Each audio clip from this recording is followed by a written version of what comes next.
Għal-kap tal-Oppożizzjoni Simon Busuttil, la bosta liġi mirat li jneħħi ċensura artistika u jagħti iżjed libertà għal xogħlijiet artistiċi hija ksuħat. Din il-ksuħata, għax din ksuħata. Busuttil iddikjara dan meta intervistat mill-editur tal-ġurnal di Malta Independent Pier Portelli. Fost il-proposti fl-abbozz hemm dik li titneħħa minn kodiċi kriminali il-vilifikazzjoni ta' reliġjon, ħaġa li kienet tillimita xogħol l-artist b'riskju li jmur il-ħabs. Iżda għal Busuttil din hija ta' dannu għas-sigurtà tal-pajjiż. Da minkejja l-abbozz jipproponi li fil-waqt ir-reliġjonijiet ikunu protetti, il-libertà tal-espressjoni m'għandix tinstiga vjolenza.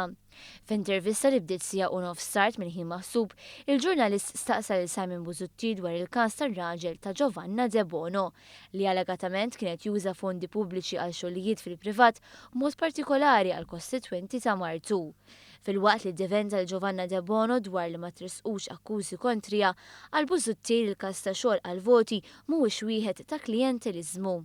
Il-każ ta' Giovanna u l-kwistjoni ta' klientelizmu li inti taqdi lin-nies. Żewġ affarijiet importanti u nixtieq nindirizzhom separatament. Fil-mira tal-attakk min-naħa ta' Busuttil kien hemm it-traħis fil-kontijiet tal-enerġija għal familji u n-negozji. Injezzjoni ta' 80 miljun euro fl-ekonomija. Dwar dan Busuttil iħoss li għandu raġun meta sejjaħ din il-weda gimmick tal-millennium. Konti jidu tridu jraħħas iktar. Allora, kellkom raġun tajdu li kienet il-gimmick tal-millennium?